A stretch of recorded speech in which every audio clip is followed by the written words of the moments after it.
ഇങ്ങനെ ഈ ജമാഅത്തെ ഇസ്ലാമിയെ ഒക്കെ ഒരു അതിഭീകര സംഘടനയാക്കി ഇവർ വാഴ്ത്തുമ്പോൾ ജമാഅത്തുമായി ഇവരുടെ സഹവാസം എത്ര കാലം ഉണ്ടായിരുന്നു എന്നത് മലയാളിക്ക് അറിയാവുന്നതാണ്. CPM എന്ന പാർട്ടിക്ക് അകത്തുള്ളവർക്ക് അറിയാവുന്നതാണ്. ഈ ജമാഅത്തെ ഇസ്ലാമിയുടെ പൊതു സ്വഭാവവും പ്രവർത്തന രീതിയും എന്താണെന്നുള്ളത് CPMലുള്ള മുസ്ലിങ്ങളോട് ചോദിച്ചാൽ മതി. വളരെ കൃത്യമാണ്. അവരുമായി ആശയവ്യത്യാസം ഞങ്ങൾക്കുണ്ട്. CPMുമായി നമുക്ക് ആശയവ്യത്യാസമുണ്ട്. അതുപോലെ ജമാഅത്തെ ഇസ്ലാമിയുമായി ഞങ്ങൾക്ക് ആശയവ്യത്യാസമുണ്ട്. അത് വെച്ചിട്ട് വലിയൊരു ഭീകര സംഘടനയാക്കി അതിഭീകരം എന്നൊക്കെയാണ് പറയുന്നത്. അങ്ങനെയാണ് അതിഭീകര സംഘടനയുമായുള്ള നിങ്ങളുടെ നിലപാട് മാറിയത് എപ്പോഴാണ്? ഏത് കമ്മിറ്റിക്ക് ശേഷം, ഏത് പാർട്ടി കോൺഗ്രസിന് ശേഷം?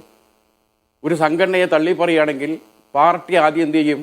കഴിഞ്ഞ കാലങ്ങളിൽ അവരുമായി ബാന്ധവമുണ്ടാക്കിയത് ഇവിടെ റജി ലൂക്കോസ് സമ്മതിച്ചു.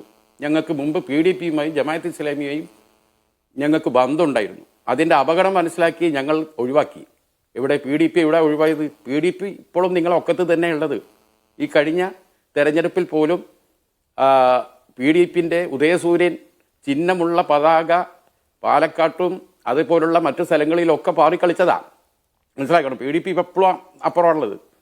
അപ്പോൾ നിങ്ങൾ പാർട്ടി യോഗം കൂടി സാധാരണ എന്ത് ചെയ്യാറുണ്ട്? ഒരു നയനിലപാട്, ഒരു നയം തിരുത്തുമ്പോൾ ജമാഅത്ത് ഇസ്ലാമിയുമായി ഇത്രയും കാലം നമ്മൾ ബന്ധമുണ്ടാക്കിയതും അവർക്ക് ഗവൺമെൻറ് ഗവേണിംഗ് ബോഡിയിലൊക്കെ അംഗത്വം കൊടുത്തതും തെറ്റായിരുന്നു. ആ തെറ്റ് ഞങ്ങളിതാ തിരുത്തുന്നു. അങ്ങനെ ഒരു വരി, ഒരു പ്രമേയം ഏതെങ്കിലും സംസ്ഥാന ഘടകത്തിലോ പാർട്ടി കോൺഗ്രസിലോ നിങ്ങൾ എടുത്തിട്ടുണ്ടോ? ഇല്ല. പിന്നെ ഇവിടെ റജി സ്ഥിരം പറയുന്ന കുറേ കാര്യങ്ങൾ മുഖ്യമന്ത്രി ഇന്ന് പറഞ്ഞിട്ട് അതൊന്നും പുതിയതായി ഒന്നില്ല. 2 നിരീക്ഷകന്മാരോടുണ്ട്. മുസ്ലിം ലീഗ് അതിന് മറുപടി പറയുന്നില്ല. ഞാൻ 2 നിരീക്ഷകന്മാർക്കും വിട്ടുകൊടുക്കുകയാണ്. പക്ഷേ ഞാൻ വളരെ പ്രധാനപ്പെട്ട ഒരു കാര്യം നിഷാദ് റാവുത്തറുടെ ശ്രദ്ധയിൽപ്പെടുത്തുകയാണ്.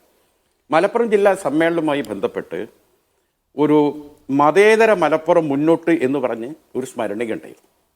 ആ സ്മരണികയിൽ CPMൻ്റെ മുതിർന്ന നേതാവ് പാലുളി മുഹമ്മദ് കുട്ടി അദ്ദേഹത്തിൻ്റെ ഒരു അഭിമുഖമുണ്ട്. ആ അഭിമുഖം വായിക്കുമ്പോഴാണ് സത്യത്തിൽ CPM എന്തോ ഉറച്ച തീരുമാനം എടുത്തിട്ടുണ്ട്. പാലുളിയെ രംഗത്തിറക്കിയിരിക്കുകയാണ്. യഥാർത്ഥത്തിൽ നമ്മൾ കേട്ട എന്താ പറയുന്നത് നിങ്ങൾ? വളരെ കൃത്യമാണ്.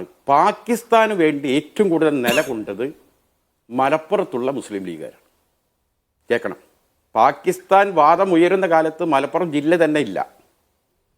പിന്നെ KM സിരി സാഹിബും സത്താർ സേട്ട് സാഹിബുമായിരുന്നു എന്താണ് ഈ പാകിസ്ഥാൻ വാദത്തെ അനുകൂലിച്ച് വന്നു എന്ന് മാത്രമല്ല, അതിനവർ പറഞ്ഞത് ഹിന്ദുക്കൾ ഭരിക്കുന്ന ഒരു രാജ്യത്ത് മുസ്ലിമിന് ജീവിക്കാൻ കഴിയില്ല. ആര്? സിരി സാഹിബ് പറഞ്ഞത്രേ. പാലുളി മുഹമ്മദ് കുട്ടി പറയാണ്. കാരണം ഹിന്ദുക്കൾ ഭരിക്കുന്നിടത്ത് മുസ്ലിമിന് ഒരിക്കലും ജീവിക്കാൻ കഴിയില്ല. കാരണം ചാണകം മുസ്ലിങ്ങൾക്ക് നജസാണ്, അശുദ്ധമാണ്. എന്നാൽ ഹിന്ദുക്കൾക്ക് അത് പുണ്യമാണ്. പിന്നെ പറയുന്നു ഹിന്ദുക്കൾ ഇടത്തോട്ട് മുണ്ടൊടുക്കുന്നു, എന്നാൽ മുസ്ലിങ്ങൾ വലത്തോട്ടേക്കാണ് മുണ്ടൊടുക്കുന്നത്. എങ്ങനെ നമുക്ക് ഹിന്ദുക്കളുമായി യോജിച്ചു പോകാൻ കഴിയും? KM സിരി സാഹിബ് പറഞ്ഞു എന്നാണ് ഈ പാലുളി മുഹമ്മദ് കുട്ടി ഇതിൽ പറയുന്നത്.